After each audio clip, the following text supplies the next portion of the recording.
Soyez les bienvenus ce matin. Il est tellement bon, agréable d'être ensemble ce matin, de pouvoir célébrer le Seigneur. Prenez place. Peut-être levez-vous déjà à votre place. Regardez une personne à côté de vous. Faites-lui un sourire qui resplendit la personne de Jésus-Christ. C'est tellement bon d'être ensemble ce matin dans ce lieu.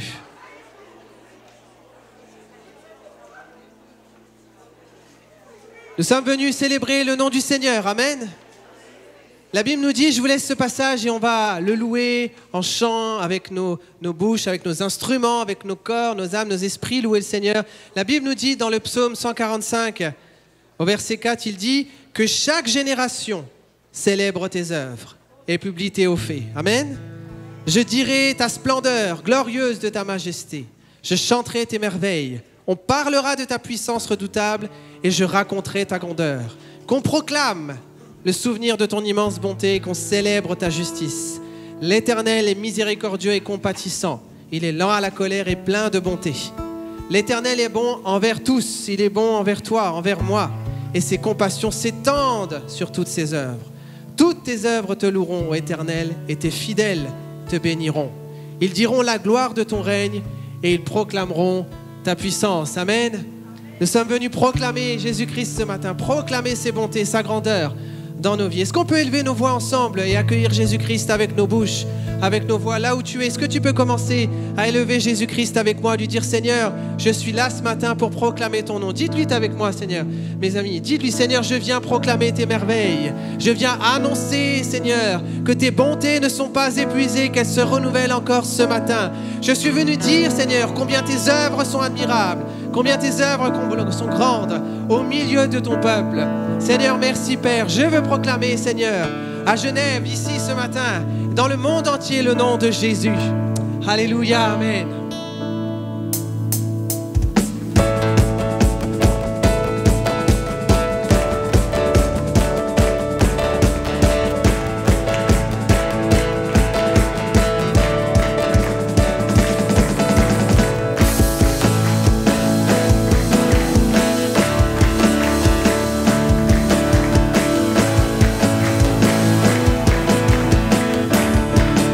Je veux proclamer. Je veux le proclamer du sommet des montagnes.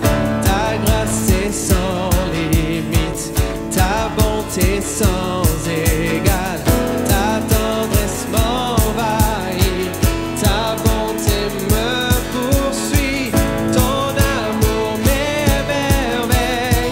Et l'Église chante, et je chante. Tu es bon.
transforme les circonstances. Il change les situations. Il touche nos vies ce matin.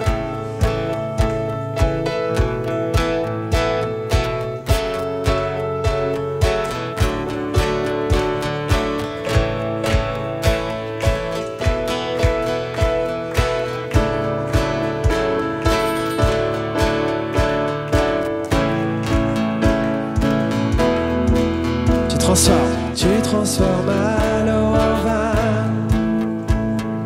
touche à les yeux de ta main, nul n'est comme toi, comme toi. Dans nos ténèbres tu brilles, tu nous redonnes la vie, nul n'est comme toi. Comme toi, Dieu admirable, inébranlable, ton nom surpasse toute puissance, Dieu de miracles, incomparable, oh Dieu, oh Dieu.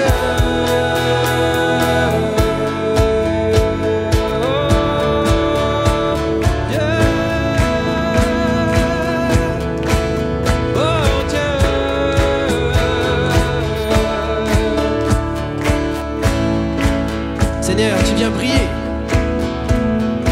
Dans nos ténèbres, tu brilles. Tu nous redonnes la vie. Nul n'est comme toi. Comme toi. Dieu admirable, inébranlable, ton nom surpasse toute puissance. Dieu de miracles, incomparable, oh Dieu, oh Dieu, Dieu, Dieu admirable, inébranlable, ton nom surpasse toute puissance. Dieu de miracles, incomparable, oh Dieu, oh Dieu,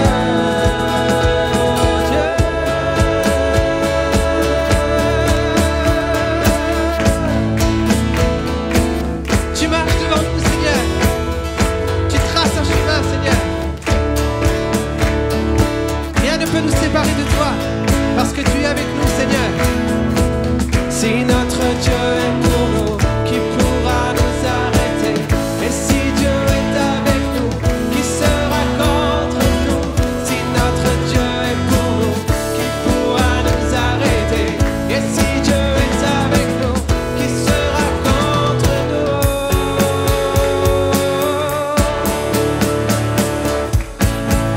Qui sera?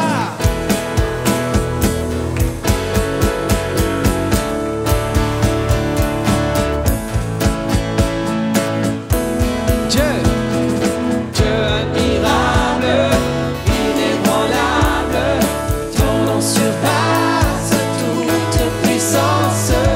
Dieu de miracles, incomparable, oh Dieu, oh Dieu, Dieu, Dieu admirable, inébranlable, ton nom surpasse toute puissance. Dieu de miracles, incomparable, oh Dieu, oh Dieu. Dis-lui bien fort, Seigneur, tu es avec moi. Si notre Dieu est pour nous, qui pourra nous arrêter? Et si Dieu est avec nous, qui sera contre nous? Si notre Dieu est pour nous, qui pourra nous arrêter? Et si Dieu est avec nous, qui sera contre nous? Qui sera contre nous? Non, personne. Qui sera contre nous? Qui sera contre nous? Qui sera? Dieu, Dieu admirable. Chante, Église. Incomparable, ton nom surpasse toute puissance. Ton nom est fort, Seigneur. Dieu de miracles,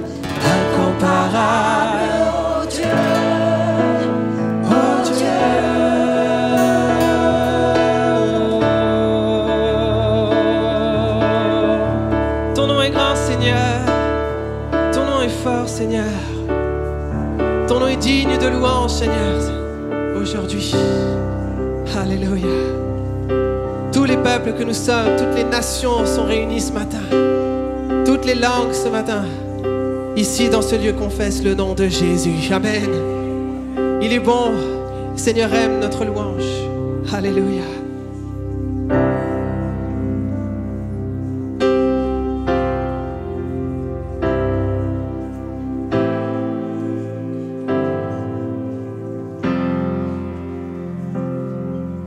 Toutes les générations devant lui prosterner entonnent ensemble un cantique à l'agneau.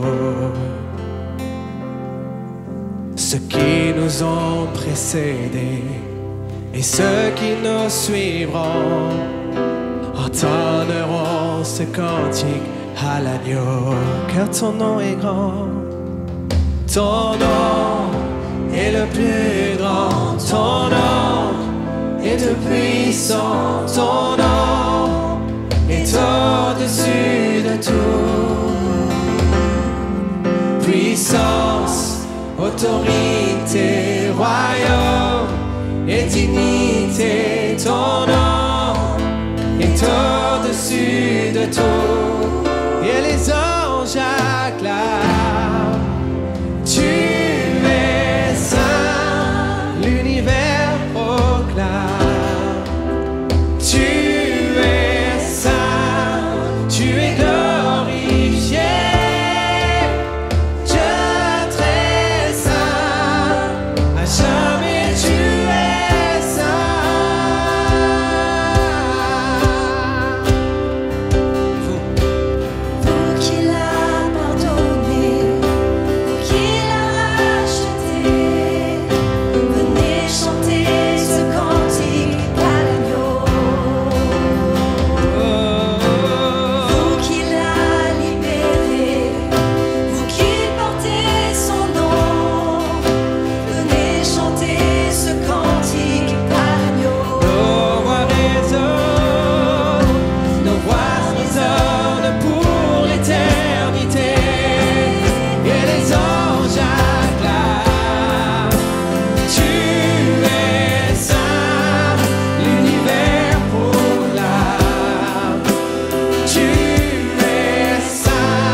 L'Église, tout ton peuple crie, tu es saint, toi le roi des rois, tu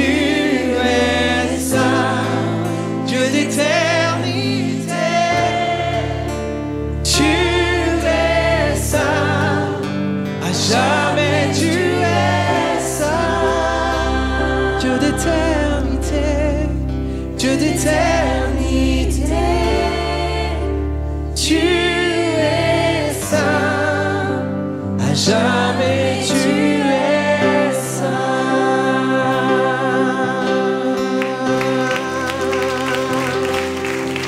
Jamais, Seigneur, louons son nom, louons son nom, louons sa sainteté ce matin. Adorons, remplissons ce lieu maintenant de louange.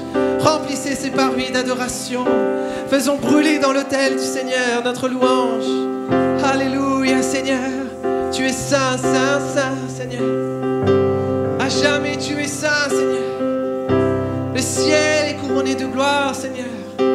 Et ce lieu, nous le voulons couronné de gloire, Seigneur. Alléluia, Jésus.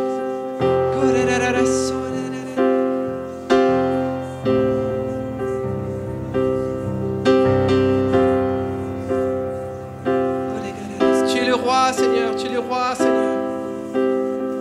Du ciel, Seigneur Jésus.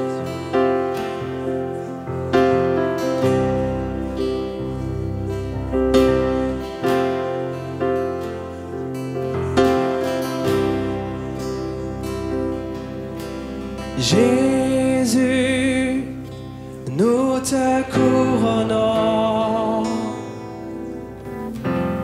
nous te proclamons roi, présent au milieu de nous. Nous t'élevons par nos chants. Nous t'adorons, nous t'exaltons. Viens établir ton trône éternel. Par nos louanges, nous t'invitons. Viens Jésus, prends la place du roi. Jésus encore. Jésus, nous te couronnons. tu es roi des rois, Seigneur. Nous te proclamons roi. Tu es ici, présent Au milieu de nous. nous t'élevons, roi. Nous t'élevons par nos chants. Nous t'adorons, nous t'exaltons. Viens établir ton trône éternel. Par nos louanges, nous t'invitons. Viens Jésus, prends la place du roi. Nous t'adorons, nous t'élevons, Seigneur. Nous t'adorons, nous t'exaltons. Viens établir ton trône éternel. Par nos louanges, Nous t'invitons. viens Jésus, prends la place du roi. Viens Jésus, prends la place. Viens Jésus, prends la place en moi, Jésus. Viens roi, viens siéger en nous.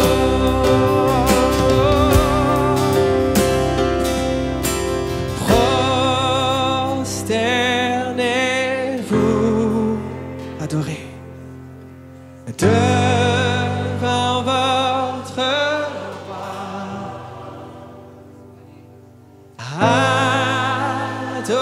Adorez-le de tout votre cœur.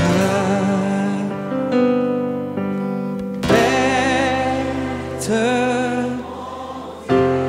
vers Jésus, vers sa majesté. Des chants de gloire pour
établi. ton trône éternel.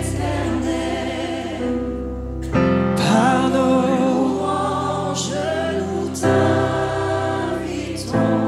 viens Jésus, prends la place du roi.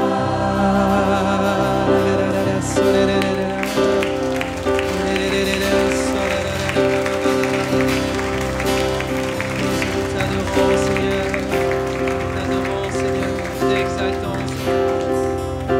Seigneur. Seigneur Jésus, en ce lieu, Seigneur. Prenons un instant, élevons Jésus, élevons le nom du Seigneur. Couronnons-le de gloire. Alléluia.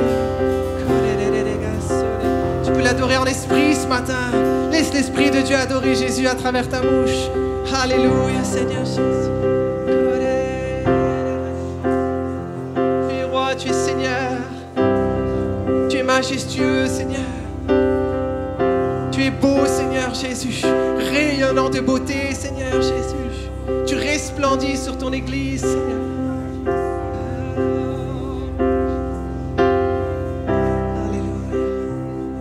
Dans cet état d'esprit, approchons-nous de la table du Seigneur ce matin.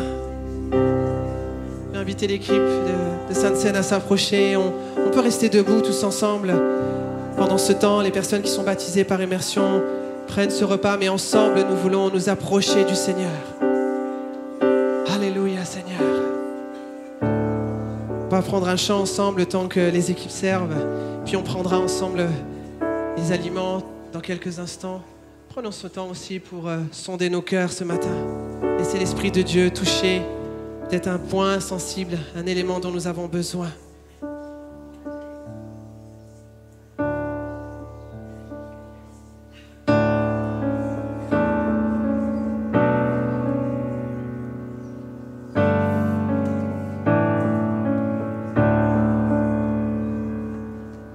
Tu t'es abaissé pour l'humanité. Tu fus humilié et abandonné.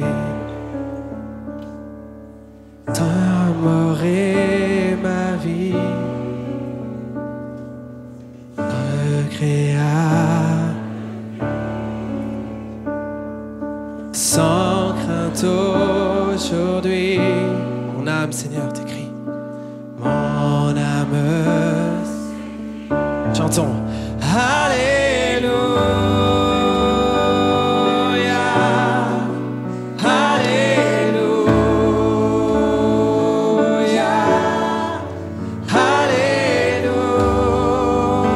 Alléluia.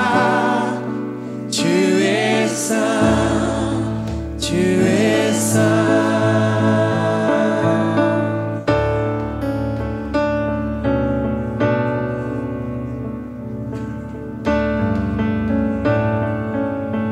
Nous sommes au pied du Seigneur. Je suis à tes pieds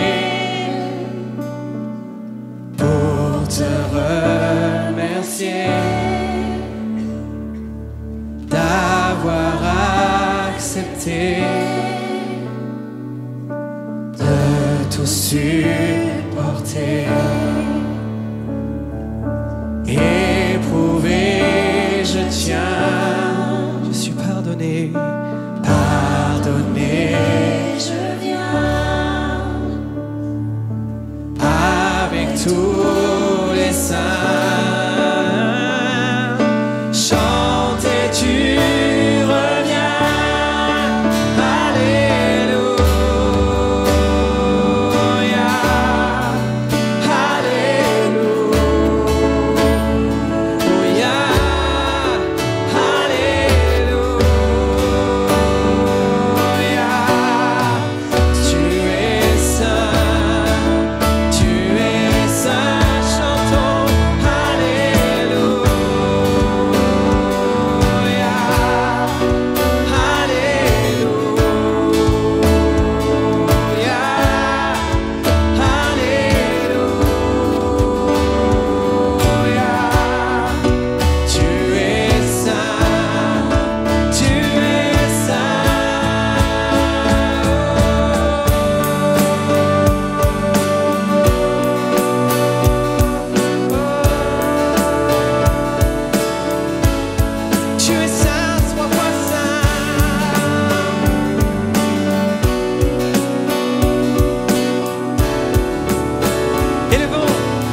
Alléluia, Seigneur.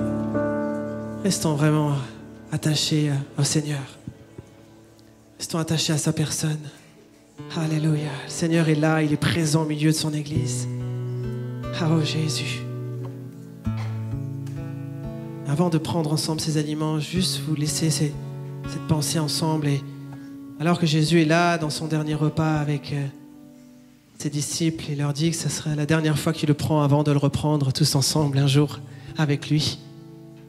Il dira ces paroles que nous connaissons en Luc 22, verset 19. Il prit le pain, remercia Dieu, le partagea en morceaux il leur donna en disant « Ceci est mon corps qui est donné pour vous. » Et ces quelques versets, ces quelques mots attirent mon attention. « Faites cela en souvenir de moi. » J'imagine les disciples entendre ces paroles.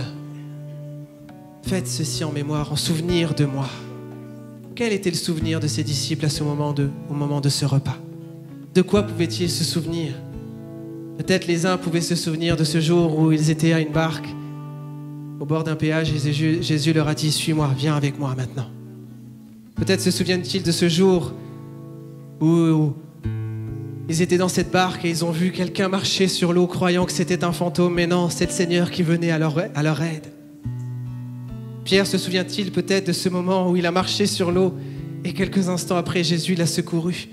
Peut-être ils se souviennent de ce jour où le Seigneur leur a donné la puissance pour chasser les démons et ils étaient heureux de ce que les esprits étaient soumis et Jésus va leur dire « Rappelez-vous de ce que vos noms, réjouissez-vous de ce que vos noms sont dans le livre de vie. » Peut-être qu'ils se sont rappelés de ce jour où ils étaient là devant la foule et les gens avaient faim et Jésus va leur dire « Mais donnez-leur à manger !» Et ils vont se rappeler que Jésus va rendre grâce et à se rappeler de ce repas. En se rappelant de ce repas, il va multiplier les repas. Encore sans doute tellement de choses qu'ils auraient pu se souvenir. Mais toi, ce matin qui prends ce repas, de quoi te souviens-tu quand tu prends ton repas?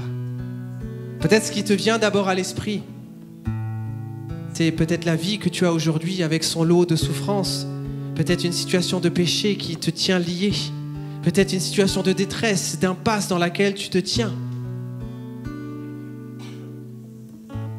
Que cela ne soit pas le seul souvenir qui traverse ton esprit alors que tu prends ce repas. Mais que tu puisses laisser l'Esprit de Dieu ramener à ta mémoire ces jours, ces heures, ces moments où la parole de Dieu a résonné dans ton cœur, où l'Esprit de Dieu t'a visité, où tu étais perdu, abandonné, et tu as entendu la voix du bon berger qui te disait « Viens à moi ». Laisse l'Esprit de Dieu te rappeler de ce jour où la parole prophétique a retenti dans ton cœur, te disant « Tu es mon fils, tu es ma fille, mon bien-aimé, je t'aime ».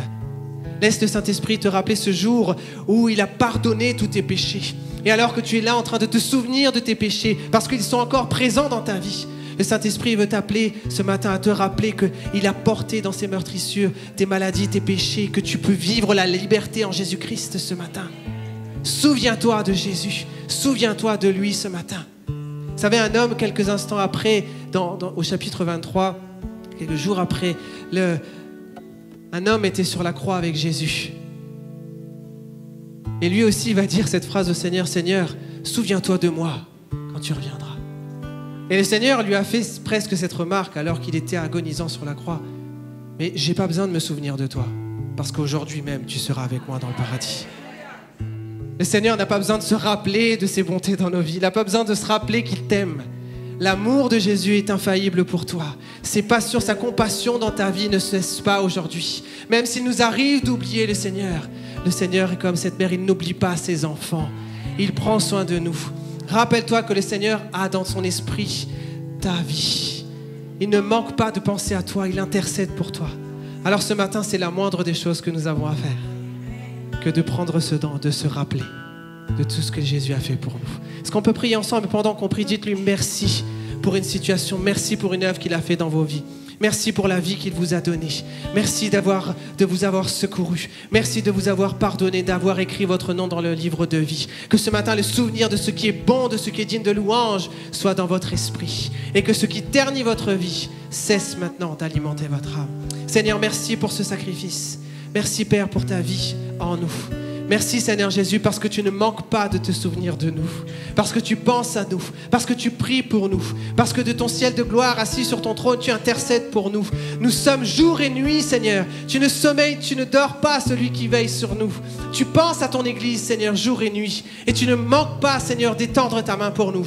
Mais ce matin nous aussi nous voulons te dire Seigneur, je me rappelle de ce que tu as fait dans ma vie. Je ne veux pas oublier Seigneur. Je veux ramener à ma mémoire, à mon esprit Seigneur ce jour où tu m'as secouru, où tu m'as libéré, où tu m'as pardonné, où tu m'as affranchi. Je veux remettre à mon esprit cette parole prophétique que tu m'as donnée un jour, qui n'est pas encore accomplie, mais qui, je le sais, s'accomplira certainement. Seigneur Jésus, je veux croire, Seigneur, en ta personne. Je veux croire en tes promesses dans ma vie.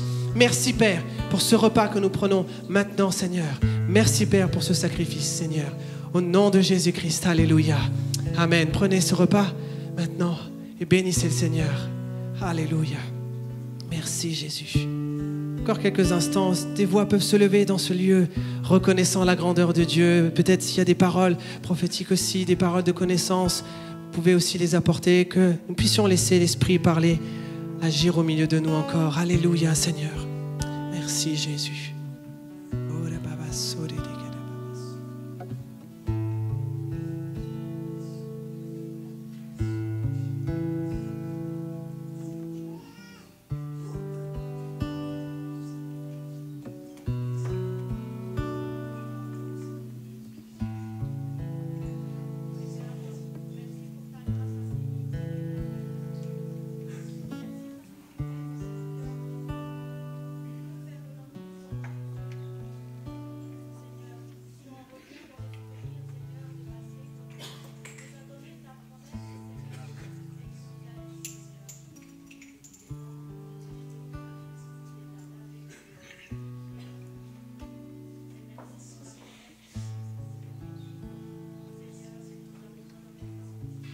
Alléluia, Seigneur Jésus.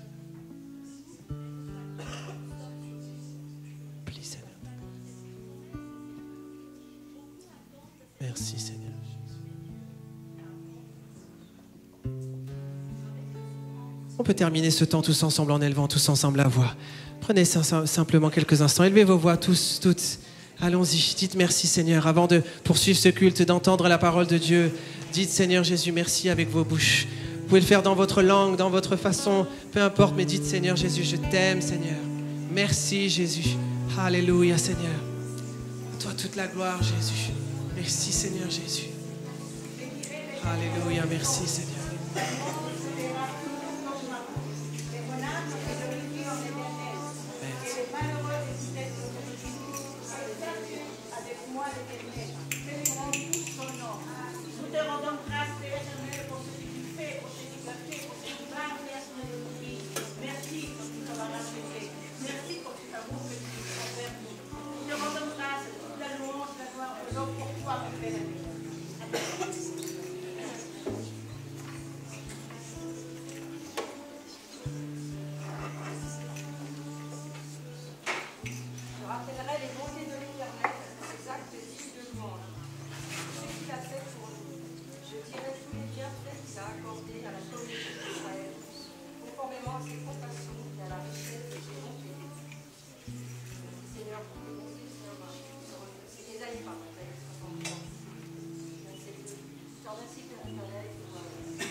Amen. Jésus, béni sois-tu.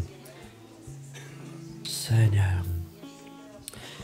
Avant de poursuivre plus loin ce temps de culte par la prédication, j'aimerais que nous puissions prendre aussi un temps de prière. Les autorités de ce monde aujourd'hui, pour plusieurs, sont réunies en Égypte pour finaliser un accord pour mettre fin à, nous l'espérons, à 2 ans de guerre, pour libérer les otages, pour rapatrier les corps de ceux qui sont morts, pour que les familles puissent faire leur deuil, et puis pour faire taire le bruit des canons.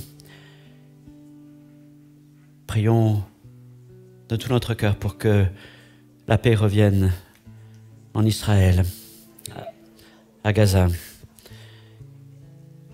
Prions parce que tant de souffrance, tant de douleur. Savons que, quels que soient les accords qui pourront être conclus, ils n'amèneront qu'une paix passagère, une paix humaine. Et dans bien des points, on sait une paix trompeuse. La Bible nous avertit de tout ça. Parce que pour Israël et pour cette terre particulière, il n'y a qu'une paix possible. C'est la paix de son Messie. Mais aujourd'hui, nous prions. Voulez-vous que nous élevons nos voix pour que les hommes se mettent d'accord et que Dieu les amène à se mettre d'accord, à trouver un terrain d'entente pour dire que tout cela s'arrête. Ça ne sera pas la fin, c'est évident, mais en tout cas, qu'il y ait un temps de consolation pour tous ceux qui ont tant souffert. Seigneur, mon Dieu, mon Père, prions ensemble. Seigneur, nos cœurs sont serrés, sont douloureux depuis 2 ans, Seigneur, de tout ce qui a suivi, Seigneur, mon Dieu, cette terrible journée du 7 octobre, Seigneur, de ce jour qui devait être un jour qui annonçait la paix, le repos de Yom Kippour et qui est devenu, Seigneur, mon Dieu, un jour de ténèbres et de sang. Et depuis, Seigneur, le sang n'a cessé de couler, les larmes, les douleurs de chaque côté, Seigneur. Et nous prions, mon Dieu, que ceux qui ont le pouvoir d'arrêter ces choses puissent, Seigneur, se parler l'un à l'autre, Seigneur, et trouver, Seigneur, mon Dieu, tout ce qui doit être fait. Je te prie pour que les hommes d'autorité, ceux, Seigneur, mon Dieu, qui parlent et dont la vie est écoutée, Seigneur, qu'ils puissent, Seigneur, amener à une solution maintenant, Seigneur. C'est vrai, nous savons que cette solution ne sera jamais parfaite, parce que la seule solution, Seigneur mon Dieu, c'est toi, le seul Messie d'Israël, le seul Seigneur des nations. Mais nous prions, Seigneur mon Dieu, que ta grâce se manifeste, afin que ceux qui sont injustement captifs puissent être libérés, mon Dieu, que les familles puissent être réunies, que les familles puissent retrouver leurs morts et pleurer, prendre le temps du deuil, Seigneur. Mon Dieu, nous prions pour que les armes se taisent maintenant. Seigneur, que ta grâce soit là sur ces hommes, pour qu'ils puissent, mon Dieu, se souvenir des enfants, des plus faibles, de tous ceux qui souffrent, dans le nom de Jésus-Christ. Amen. Amen. Merci de continuer à prier pour cela. Bien sûr, toutes ces choses sont sur nos cœurs, jour après jour. Merci à Timothée, merci au groupe de louanges, merci à la technique pour ce merveilleux moment. Salutations à chacun d'entre vous, frères et sœurs de cette assemblée, vous tous qui nous visitez en cette journée. Si vous êtes très serrés au fond, il y a encore de la place là au premier rang ou dans les... N'hésitez pas à vous approcher. Vous verrez, c'est quand même plus simple que là, vous êtes bien entassés. Salutations à tous ceux qui nous regardent aussi par Internet. Merci pour votre fidélité à suivre nos cultes. Gloire à Dieu. Si vous êtes français ou alors vous suivez ce qui se passe en France, vous savez que il y a 2 semaines, bientôt 1 semaine et demie, un reportage vraiment très déséquilibré et a vraiment troublé, marqué, attristé beaucoup de chrétiens en France, pas simplement des chrétiens évangéliques, pour la manière dont les églises sont traitées d'une manière très biaisée. Aujourd'hui, il y a une réponse qui est donnée. Ce n'est pas une réponse par les médias, mais c'est une autre réponse et elle est très belle. En France, il y a 100 départements, en métropole et puis dans les territoires ailleurs. Et dans la plupart de ces départements, maintenant, il y a une délégation départementale de ce qu'on appelle le CNEF, le Centre national des évangéliques de France. Et dans ces comités départementaux, dans 80 d'entre eux aujourd'hui, il y a un culte qui rassemble les églises du département.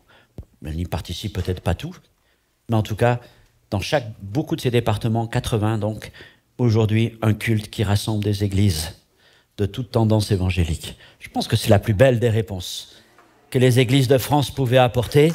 On pense qu'il y a à peu près entre 60 et les 70 000 personnes qui vont assister à ces cultes, parfois de grande taille, parfois de taille plus petite, suivant les départements. Mais c'est la première fois que ça se passe. C'est le témoignage du corps de Christ qui se rassemble et qui vit sa foi et qui montre sa foi sans honte et son témoignage. Je trouve que c'est vraiment, voilà, un bel encouragement juste quelques jours après ces choses. Gloire à Dieu. Ce matin, nous allons aller dans un des chapitres que vous aimez le plus.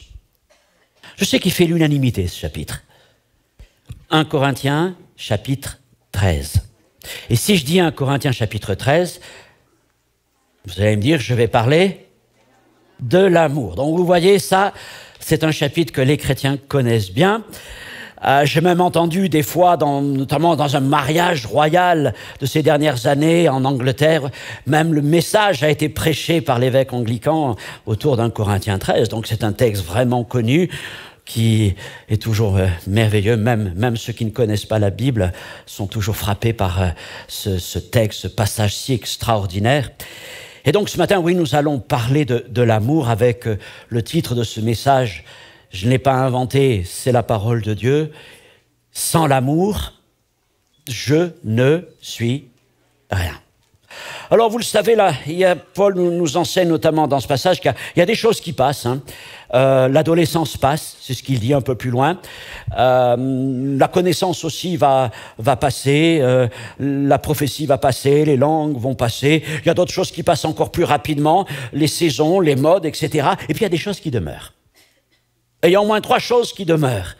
Et ce qui demeure, premièrement, c'est la foi, l'espérance et l'amour. Et la plus grande de ces 3, c'est l'amour. Je n'ai même pas besoin de prêcher ce matin, vous faites le message, c'est très bien. Mais parce que c'est sûr que ce texte est tellement magnifique. Et l'amour est tellement important que, selon Paul, sans lui, même la foi, même les miracles, même le sacrifice ne servent à rien. Sans l'amour, je ne suis rien. Et il ne dit pas, il me manque quelque chose. Il ne dit pas, j'y suis presque. Et il dit, je ne suis rien. Et tout ce que je fais ne sert à rien. Alors, pourquoi un peu cette radicalité ? Bien, parce que l'amour est la nature même de Dieu. Ce n'est pas Paul, mais c'est Jean qui l'exprime dans sa première épître, chapitre 4, verset 8. Dieu est amour. Et tout ce qui vient de Dieu naît dans l'amour, se manifeste dans l'amour, par l'amour et pour l'amour. Nous lisons en Corinthiens 13, versets 1 à 3. « Quand je parlerai les langues des hommes et des anges, si je n'ai pas l'amour, je suis un airain qui résonne ou une cymbale qui retentit. Et quand j'aurai le don de prophétie, la science de tous les mystères, toute la connaissance, quand j'aurai même toute la foi, jusqu'à transporter des montagnes, si je n'ai pas l'amour, je ne suis rien. Et quand je distribuerai tous mes biens pour la nourriture des pauvres, quand je livrerai même mon corps pour être brûlé, si je n'ai pas l'amour, cela ne me sert de rien. Amen. » Seigneur, quel beau passage, quelle parole inspirée qui nous parle de ton cœur et qui nous parle, Seigneur, de ce qui doit animer nos vies avant toute autre chose, l'amour. Et je te prie ce matin, Seigneur, de me permettre de dire ces choses, de dire ta parole, avec tout l'amour, la grâce, la vérité.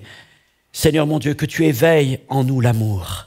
Seigneur, que l'amour de Dieu, cet amour que tu as répandu dans nos cœurs, devienne, Seigneur, vraiment tout ce qui, Seigneur, qui empreint nos vies, mon Dieu. Seigneur, merci de faire grâce dans cette matinée, dans ce lieu comme dans nos maisons. Oui, Seigneur, que ton amour habite pleinement au milieu de nous. Amen. Alors, l'idée que je voudrais vous laisser aujourd'hui, c'est que l'amour n'est pas simplement un ingrédient de la vie chrétienne parmi d'autres. Il n'est pas simplement et certainement pas la cerise sur le gâteau. Il n'est pas le sel qui vient assaisonner. L'amour, c'est tout. L'amour, c'est la source, c'est la force, c'est la finalité de toute chose dans le royaume de Dieu. Et particulièrement, j'aimerais vous montrer à travers ce message que sans l'amour, le service et même les dons spirituels et les manifestations surnaturelles sont inutiles. Que notre foi reste sans force, que notre connaissance enfle, mais qu'elle n'apporte rien, que notre discernement est incertain et que notre vie chrétienne ne grandit pas. Nous avons besoin dans toutes ces choses de l'amour. Paul parle de l'amour dans ce magnifique passage de 1 Corinthiens 13, mais je vais vous montrer que ce n'est pas le seul endroit où il en parle. En fait, l'amour est présent dans tous ses enseignements, dans toutes ses épîtres. Et ce matin, nous allons en parler de cinq d'entre elles, mais j'aurais pu en prendre d'autres, parce que dans chacune, il y a un enseignement sur l'amour. Mais le temps nous étant compté, nous nous arrêtons sur 5. Et de ces 5, nous allons tirer, je l'espère, quelque chose de précieux pour nos vies.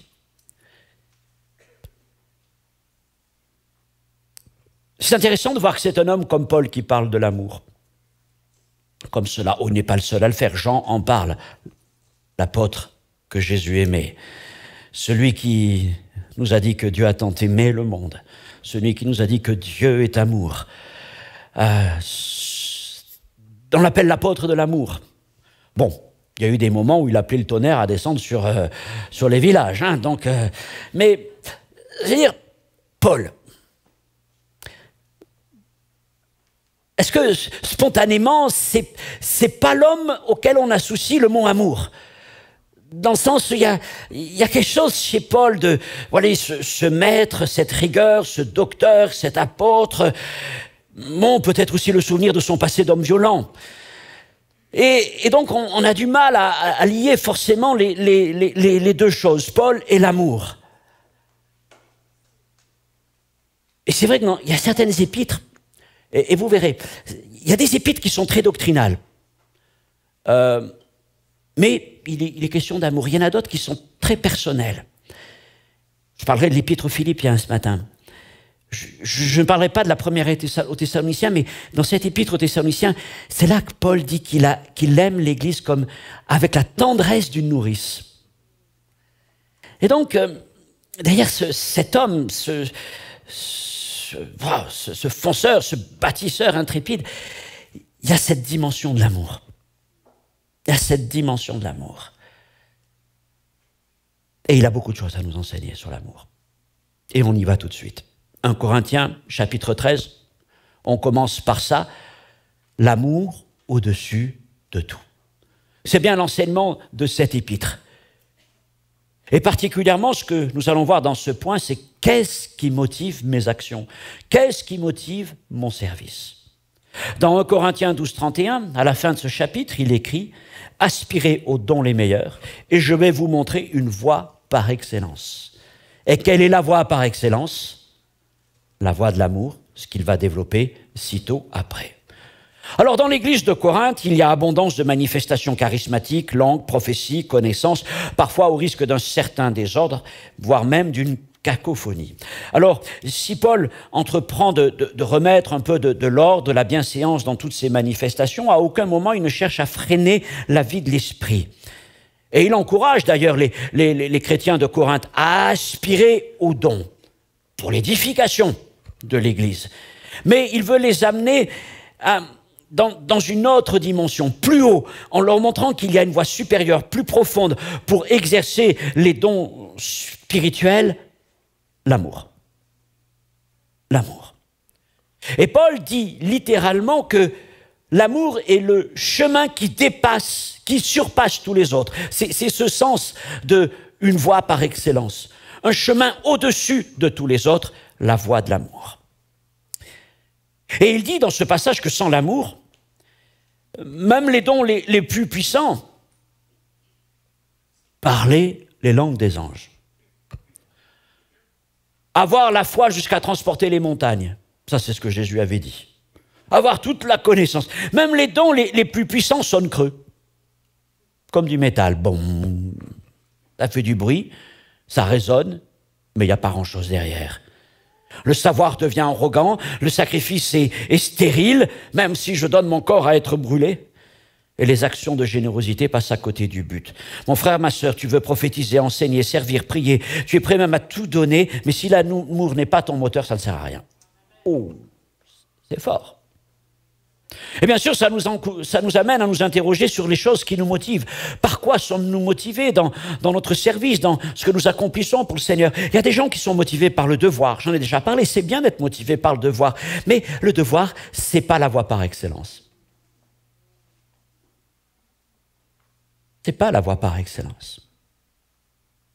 Il y en a d'autres, alors, des fois, et on le sent un peu dans les enseignements corinthiens, des fois, c'est un peu moins avouable. Des fois, c'est parce qu'on cherche une position, à se faire voir. Des fois, c'est tout simplement parce qu'on a un trop d'énergie. Alors, on fait. Ça arrive aussi. Mais la seule motivation vraiment agréable à Dieu, c'est l'amour. C'est l'amour. Ce n'est donc pas l'intensité ou le côté talentueux, voire surnaturel de ton service qui te rend efficace, c'est même pas le nombre d'œuvres que tu peux accomplir en elles-mêmes, c'est l'amour avec lequel tu vis, tu pratiques ces choses. Et c'est ce que Dieu vient sonder. Quand il écrit aux lettres, quand il écrit aux églises d'Asie, je connais tes œuvres, je connais ton amour. Je connais ta foi, je connais ton amour.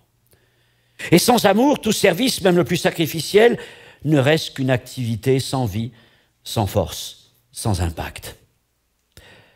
Et c'est ainsi que Paul conclut, si je n'ai pas l'amour, je ne suis rien. Sans amour, les dons, la connaissance, tout le service est inutile et n'est que du bruit. Deuxième épître, avançons. Je ne vais pas m'attarder trop longtemps sur chacune, puisque je dois en voir 5. Je voudrais vous parler maintenant des Galates. Et ici, la question, c'est qu'est-ce qui rend notre foi efficace? Et ce beau verset, gardez-le dans vos cœurs, dans vos têtes. Il est simple à retenir. Galates, chapitre 5, verset 6. La foi est rendue agissante par l'amour. L'amour rend la foi agissante. Alors la lettre aux Galates, c'est la lettre de la liberté chrétienne. Et Paul y affirme que nous ne sommes pas justifiés par la loi, mais par la foi.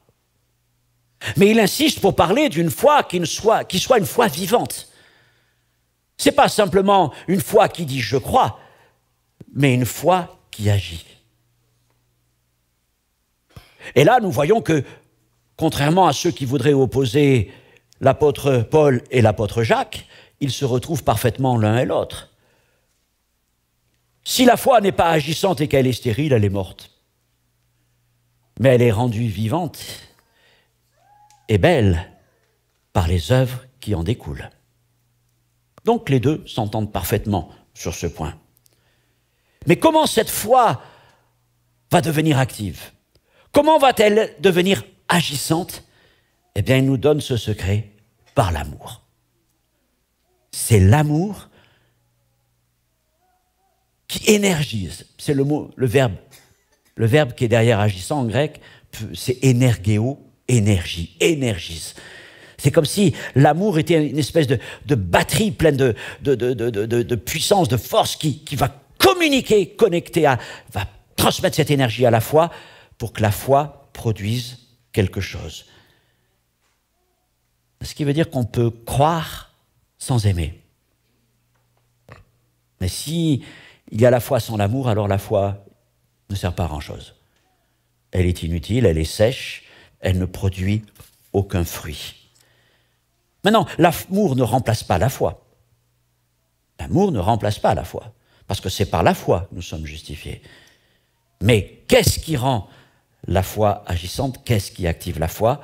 C'est l'amour. Je voudrais partager avec vous un témoignage personnel, je l'intitulerai « Quand l'amour est venu au secours de ma foi ». Ma grand-mère maternelle ça a été pour moi un rayon de soleil pendant toute mon enfance. Ça a été même un magnifique soleil. Femme pleine d'amour, de foi, de compassion.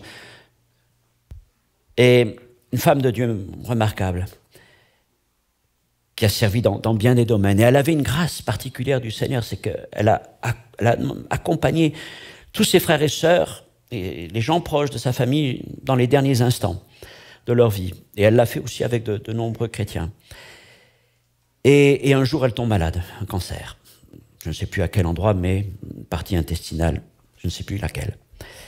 Je suis un jeune pasteur et j'apprends cela, et avec Esther, nous descendons la voir, elle est à l'hôpital, à Bordeaux. Et elle me demande de prier pour elle,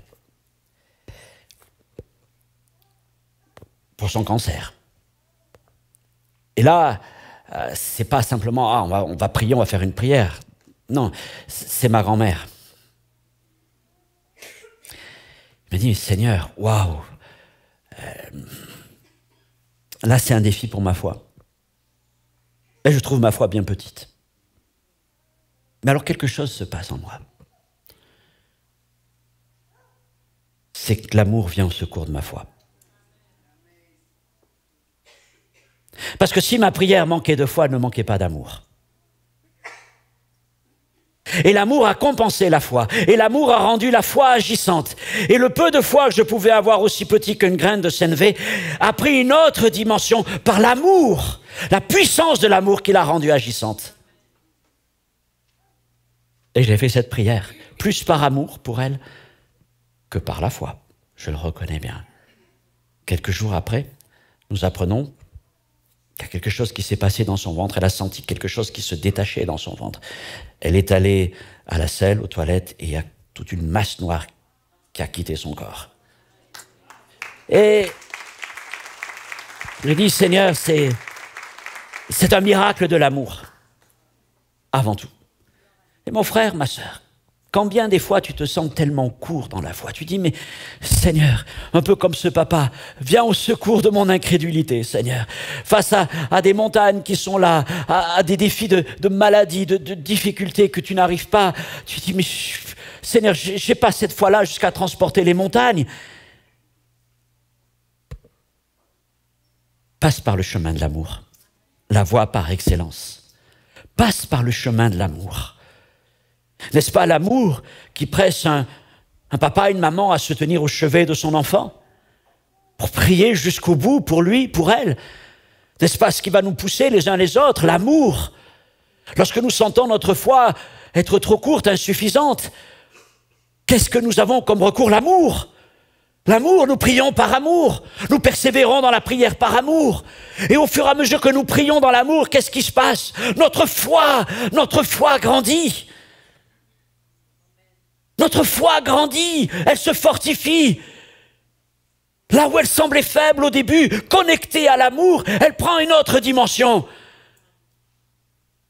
Et l'amour m'amène à proclamer des choses que peut-être je n'aurais pas eu la foi de dire au début. Quand l'amour vient au secours de notre foi. Si tu sens que le chemin de la foi est trop raide, prends celui de l'amour et il va te conduire lui aussi. Gloire à Dieu. Voilà pour cette deuxième épître, l'épître aux Galates. Qu'est-ce qui rend notre foi efficace? Troisièmement, tournons-nous vers l'épître aux Romains, la magnifique épître aux Romains, et nous allons parler de l'amour qui accomplit la volonté de Dieu. Autrement dit, qu'est-ce qui nous permet de faire la volonté de Dieu? Qu'est-ce qui nous permet de faire la volonté de Dieu? Alors, Romains, c'est la grande lettre doctrinale sur la grâce, la foi, la justice de Dieu. Et un de ses aboutissements, c'est ce verset de Romains 13:10. L'amour est donc l'accomplissement de la loi. Qu'est-ce que la loi? C'est l'expression de la volonté de Dieu. Que dit la loi? Ou que disait la loi? Ne vole pas, ne ment pas, ne tue pas. Et d'autres choses encore. Ce qui veut dire que la loi posait des limites. Et notamment, ne fais rien de mal à l'encontre de ton prochain. Ne lui fais pas le mal que tu ne voudrais pas qu'on te fasse. Nous garde. La loi, Paul écrit dans les Galates, était un pédagogue, c'est-à-dire c'était l'esclave qui était en charge d'accompagner les enfants du maître de la maison, de veiller sur eux, des tuteurs. La loi a été une tutrice des hommes. Elle les gardait. Elle leur montrait ce qui était bien, ce qui était mal. Mais ça, c'était pour un temps. Parce qu'un autre temps est venu. Le temps de Jésus-Christ. Le temps de la foi et le temps de l'amour. Et l'amour, la logique de l'amour, ce n'est pas « je ne vais rien faire de mal contre mon frère ou contre Dieu », mais je vais vers mon frère pour l'aimer. Je vais vers mon frère pour l'aimer. C'est une autre logique, c'est une autre dynamique de vie. Chercher le bien de l'autre, et c'est en cela que l'amour accomplit la loi de Dieu. Il nous amène au-delà de la loi et du commandement. L'amour ne remplace pas la loi, mais il en révèle le cœur. Il en révèle le cœur, car le cœur de Dieu est plein d'amour.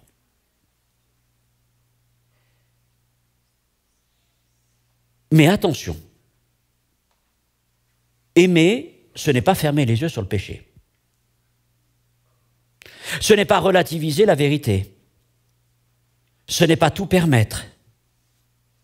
C'est vouloir le bien profond de l'autre, à la lumière de Dieu. C'est aimer comme Dieu aime, avec grâce, avec tendresse, avec patience, et aussi avec vérité et avec justice. Et j'y reviendrai un peu plus tard. Tu veux marcher dans la volonté de Dieu, alors ne cherche pas les règles, mais cherche l'amour véritable. Ne vis pas ta vie d'après ce que tu peux faire ou ce que tu ne peux pas faire, mais vis ta vie, comment est-ce que je peux bénir? Dans l'amour, ce n'est pas une vie de limite, mais c'est une vie, qu'est-ce que je peux donner?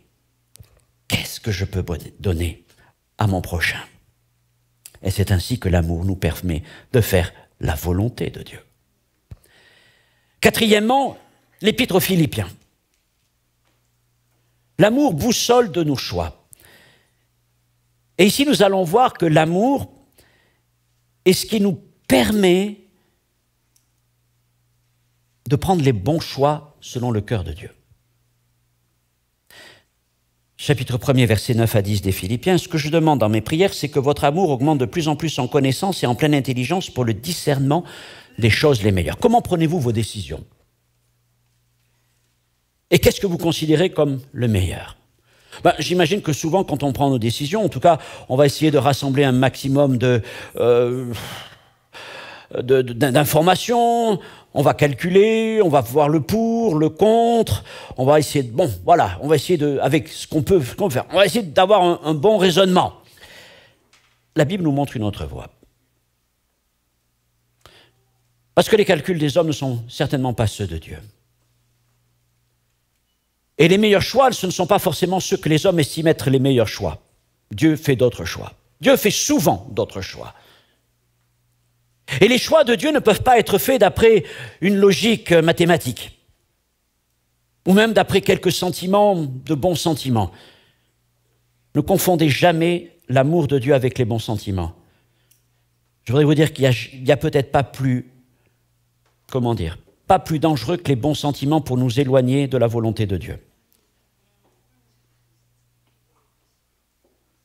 Ici, je ne parle pas de bons sentiments, je parle de l'amour. L'amour est ce qui nous permet de prendre les décisions selon le cœur de Dieu. En nous alignant sur la volonté de Dieu, comme on vient de le voir, elle va nous permettre aussi de prendre les bonnes décisions. Mais les décisions que nous prenons, conduites par l'Esprit de Dieu, ne sont pas forcément celles qui nous font le plus de bien, ou qui font le plus de bien des fois aux autres, mais parce que des fois, les voies de Dieu sont inconvenantes. Elles sont surprenantes, elles peuvent être même déstabilisantes pour ceux. L'homme spirituel, l'homme qui est conduit par l'Esprit de Dieu, qui fait des choix d'après l'Esprit de Dieu, des fois, il est souvent incompris. Il est souvent incompris des autres.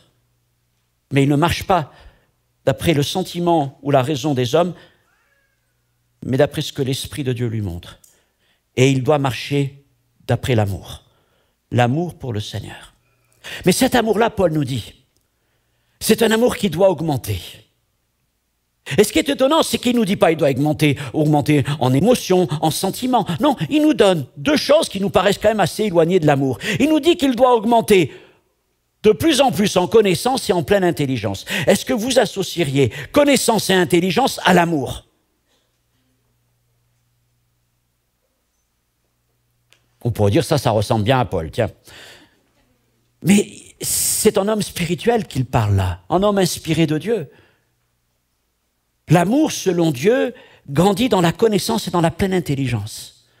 De quoi? De sa parole et d'une communion véritable avec lui. Non pas d'une connaissance pour une connaissance, parce que la connaissance en elle-même fait gonfler les têtes, elle enfle, mais c'est l'amour qui édifie. Mais la connaissance de sa parole, la connaissance de qui est Dieu, dans cette intimité, dans cette pleine intelligence du mystère de Dieu, va fortifier notre amour. Va le fortifier. Et l'amour, du coup, va devenir la boussole de nos vies. Nous allons commencer à choisir les choses les meilleures, non pas d'après les raisonnements des hommes, mais d'après l'amour. Jésus a agi ainsi. J'en reparlerai. Ça n'a pas été pour lui facile, puisque ça l'a conduit dans le Gethsémane et jusqu'à la croix. Mais c'était les choses les meilleures, non pas ma volonté, Seigneur, mais la tienne.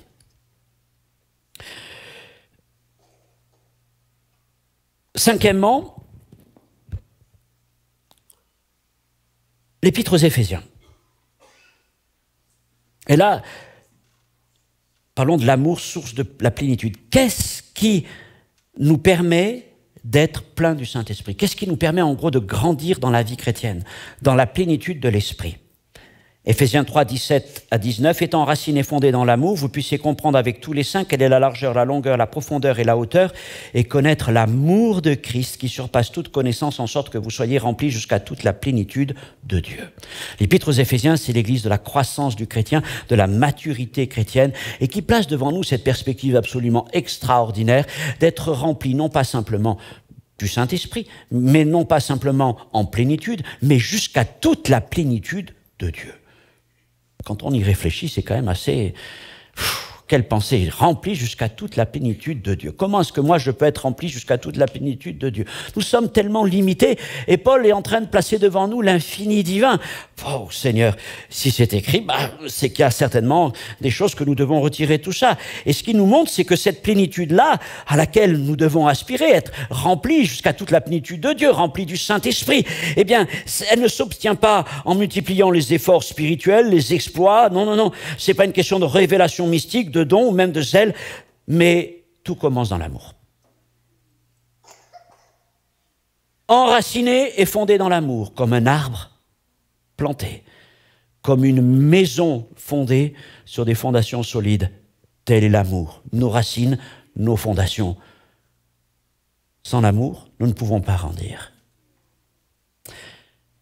Qu'est-ce qui se passe ensuite? Cet amour, donc, nous y enracinons, nous fondons dessus. Jésus-Christ, c'est la pierre angulaire. Et ensuite, il nous parle de connaître l'amour de Christ. Plus tu connais l'amour de Christ, plus tu vas être rempli du Saint-Esprit. Et pour cela, eh bien, l'amour va faire tout un travail en toi. Tu es un peu comme une masse d'argile, hein, et Saint-Esprit va t'étirer. L'amour va travailler en toi. Et nous avons besoin que l'amour travaille en nous. Comment est-ce qu'il va travailler? Il va travailler en largeur. Ouvrir notre cœur, nos sentiments à notre prochain. Il va travailler en longueur, en patience, si on veut. Il va travailler en profondeur dans notre vie. Et Paul rajoute même une quatrième dimension. Je ne sais pas si vous vous rendez compte, mais il y a 4 dimensions. Nous vivons dans 3 dimensions. Paul, lui, en ajoute une 4e, la hauteur. Ça, c'est la dimension de l'esprit. La dimension du royaume de Dieu. Parce que nous sommes des gens du royaume de Dieu. Nous sommes des gens de l'esprit assis dans les lieux spirituels. C'est le sens de cette épître aux Éphésiens. Donc, il y a une autre dimension, c'est la hauteur. Et ça, c'est connaître le cœur de Dieu. Eh bien, qu'est-ce que le Seigneur fait? Il va élargir nos cœurs. Il va faire grandir en nous, là. Il va nous étirer. Il va nous étirer. Il y a besoin de ce travail. C'est le travail de l'amour en nous. C'est le travail de l'amour en nous. Et nous acceptons ce travail en largeur, en longueur, en profondeur, en hauteur. Et chaque fois que nous acceptons que le Seigneur nous étire un petit peu, parfois c'est un peu douloureux. On apprend par des expériences, on apprend par toutes sortes de situations. Mais l'amour que le Saint-Esprit a répandu dans nos cœurs va produire son effet en nous. Et plus nous laissons nos vies être modelées par l'amour de Christ, et nous apprenons donc à connaître l'amour de Christ, et du coup, plus nous sommes remplis du Saint-Esprit. Plus nous grandissons dans l'amour, et plus l'Esprit de Dieu nous remplit. plus l'Esprit de Dieu jusqu'à toute la plénitude. Tu veux plus de Dieu, tu veux marcher dans sa plénitude. Alors oui, enracine-toi, fonde-toi dans l'amour parce que il est indispensable et laisse le Seigneur travailler encore ta vie, toujours plus.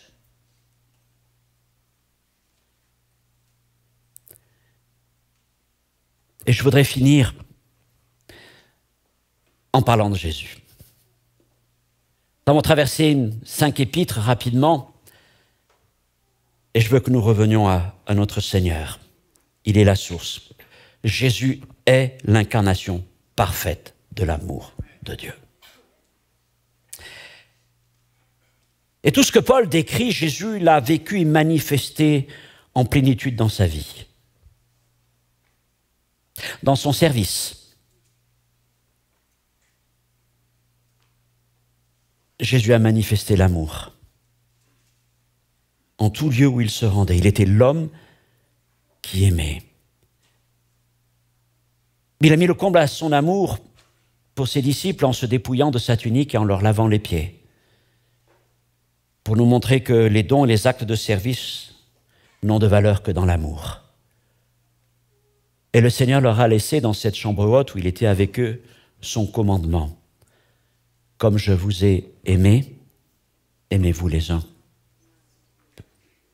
Aimez-vous les uns les autres comme je vous ai aimé, pardon.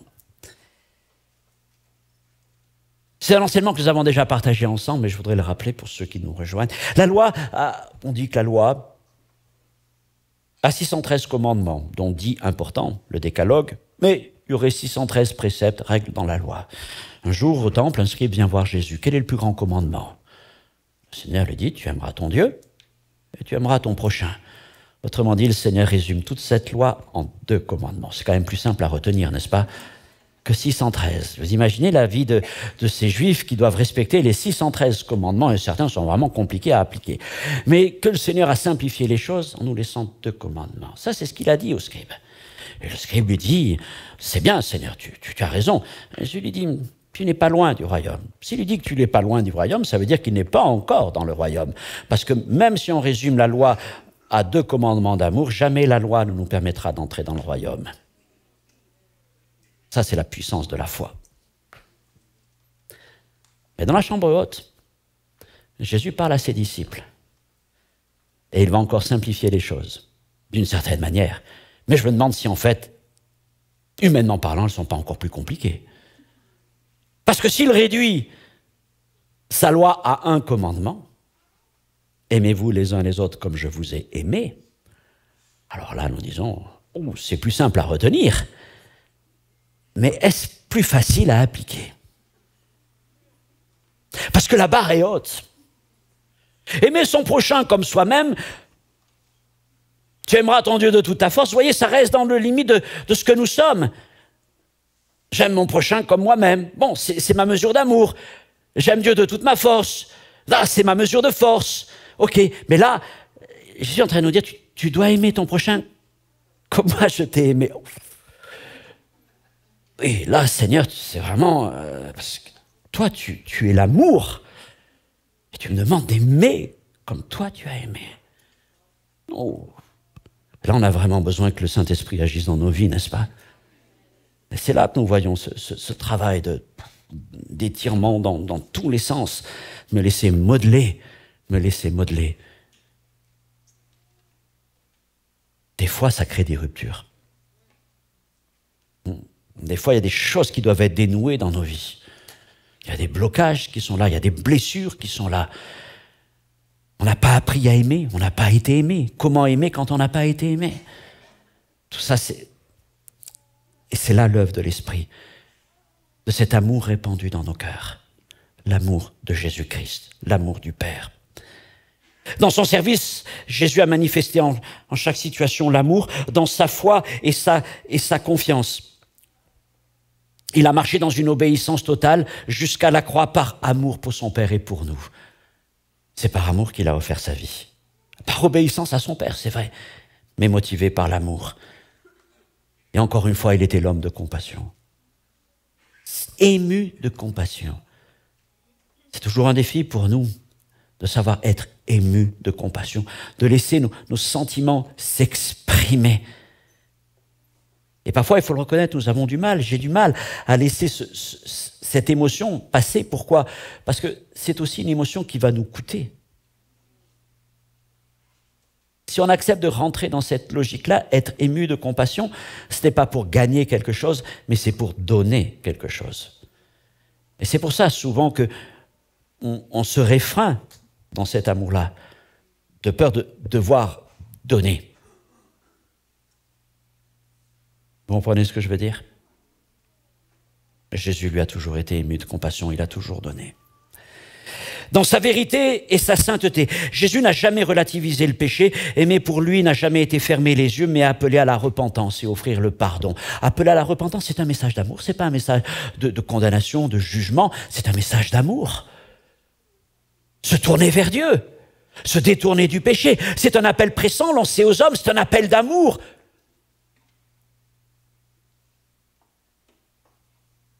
Si l'appel à la repentance, c'est un message de jugement, mais quel homme le saisira? Mais quand l'appel à la repentance est plein d'amour, alors oui, il produit quelque chose dans les cœurs.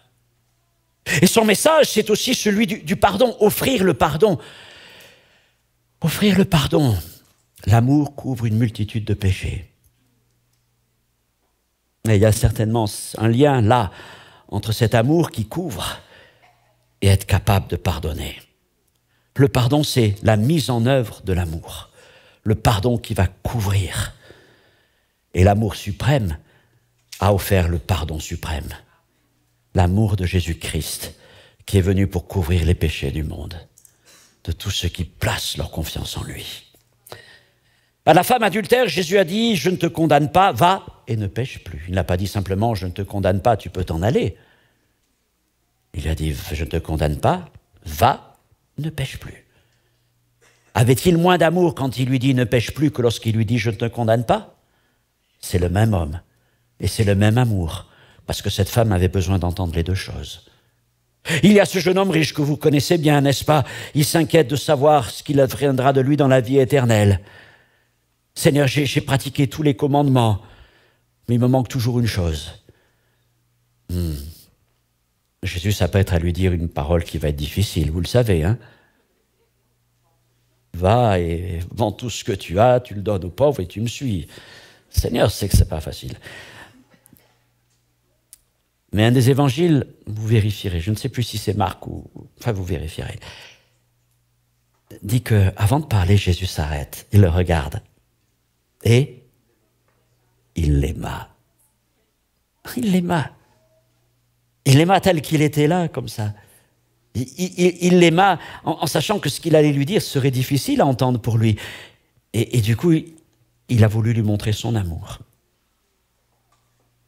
Que nous servirait-il? Parfois, je vais vous dire, parfois, nous chrétiens, on peut trouver une certaine jouissance un peu comme Pierre quand il prend son épée pour trancher les oreilles des gens.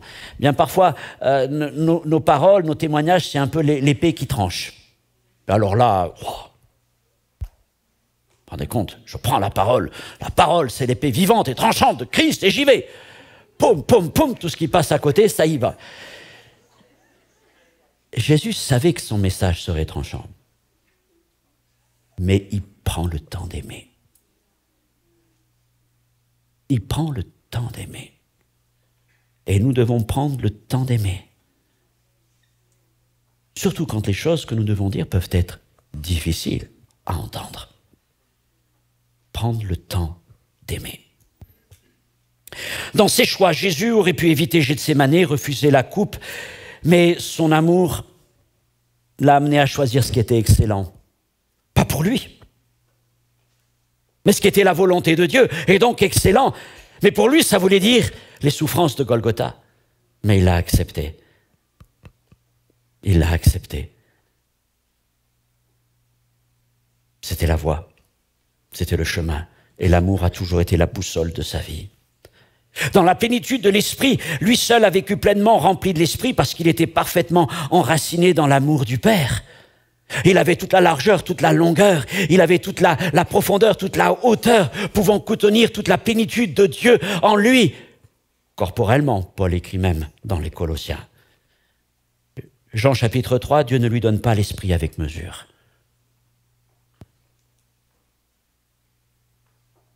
Le cœur de Jésus est sans limite.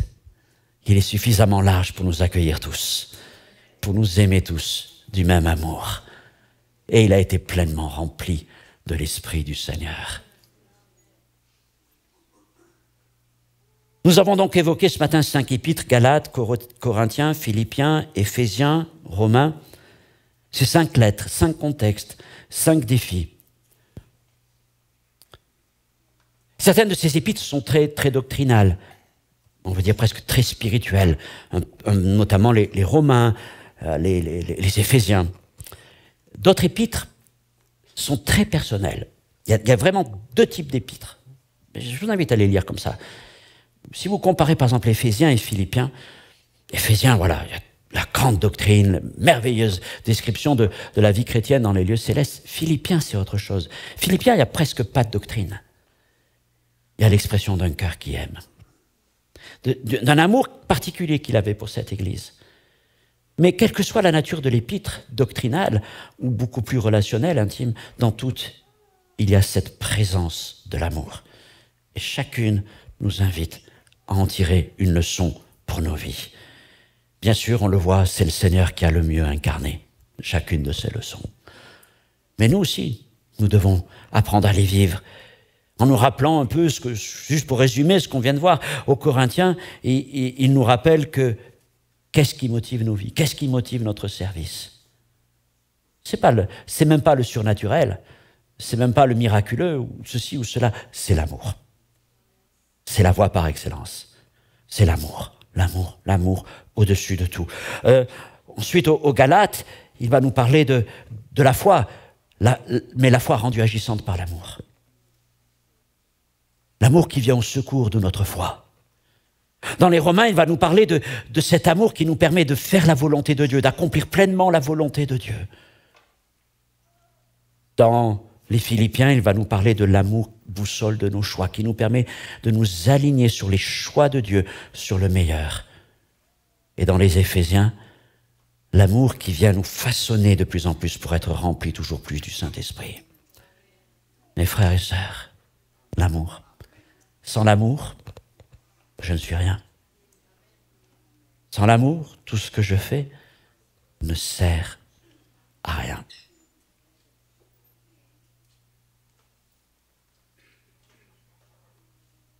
La charité ne périt jamais. Allez, permettez-moi, je vais commencer un peu plus tôt. La charité, l'amour est patiente.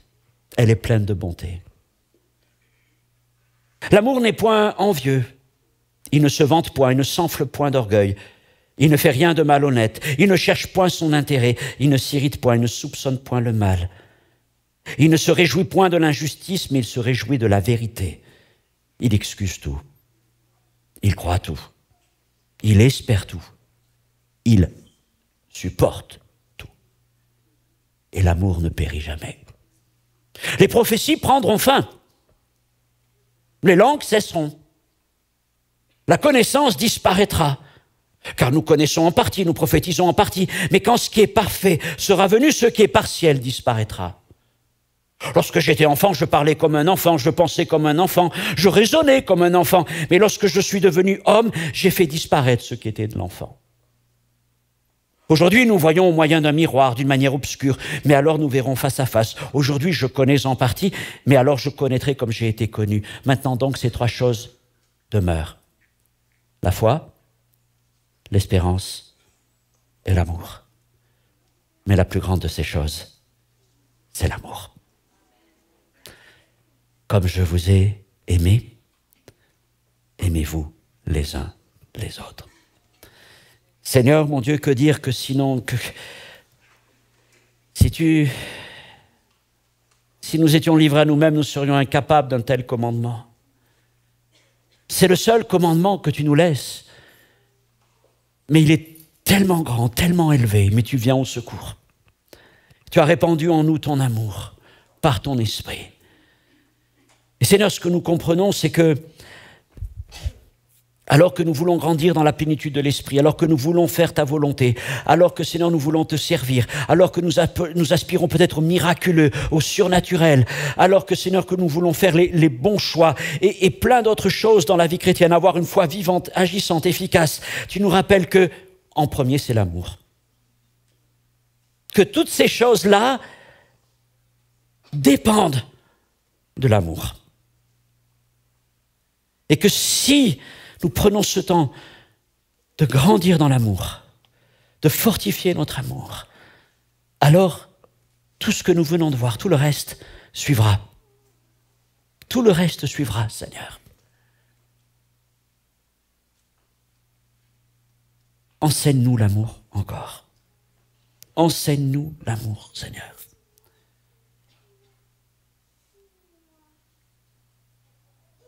Nous te remercions parce que Jésus, tu es venu pour nous révéler le cœur du Père. Dieu est lumière, Dieu est amour.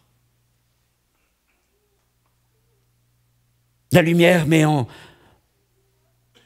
éclaire les ténèbres, c'est vrai. Et l'amour vient nous guérir par ton sang versé pour nous. Seigneur, merci pour ce message qui est là. Et je prie pour que nous puissions le pratiquer. En apprenant à nous aimer les uns les autres. D'abord, Seigneur, entre frères et sœurs. Comment pourrions-nous aimer ceux que nous ne voyons pas si nous n'aimons pas ceux que nous rencontrons, ceux avec qui nous vivons, avec qui nous partageons la même foi? Comme Paul l'écrit, Seigneur, apprends-nous à nous supporter les autres, à nous accueillir, à nous pardonner réciproquement. Parce que, Seigneur, c'est dans ces choses si simples, c'est dans ces choses simples-là que nous allons grandir dans l'amour, pour ensuite le manifester à ceux du dehors. Seigneur, je prie que tu remplisses nos cœurs d'amour. Et si quelqu'un, aujourd'hui, c'est bien difficile parfois, parce que, Seigneur, il y a des gens qui sont les blessés de l'amour, trahis dans l'amour. Nous connaissons peut-être même pas ce qu'est l'amour. Et c'est un message qui peut faire peur, parce que c'est un message qui expose nos cœurs. C'est un message qui vient au plus profond de nos vies.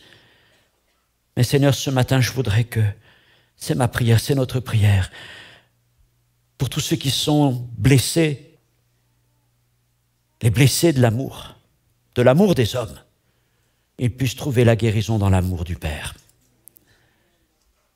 pour que nous puissions aimer tous ensemble. Seigneur, merci encore de répandre ton amour ce matin, de répandre ton amour au milieu de nous, et de nous apprendre à mesurer notre vie chrétienne par l'amour, Seigneur. Amen. Merci de m'avoir écouté, merci pour ce message, que nous puissions le mettre en pratique jour après jour. Gloire à Dieu. La semaine prochaine, je ne serai pas avec vous, ça fait longtemps, mais je suis très heureux, je vais retourner dans mon assemblée d'enfance. Je vais partir en mission à Bordeaux, donc je vais pouvoir voir ma maman que je ne vois pas très souvent, et en même temps être prêché auprès de cette assemblée. Et dans 15 jours, on prêchera sur la foi dans 15 jours. Vous verrez, on parlera sur la foi dans 15 jours. Que Dieu vous bénisse, bonne semaine. Vous êtes les bienvenus dans le hall d'entrée. N'oubliez pas de Turning, vous verrez les prospectus. Que Dieu vous bénisse.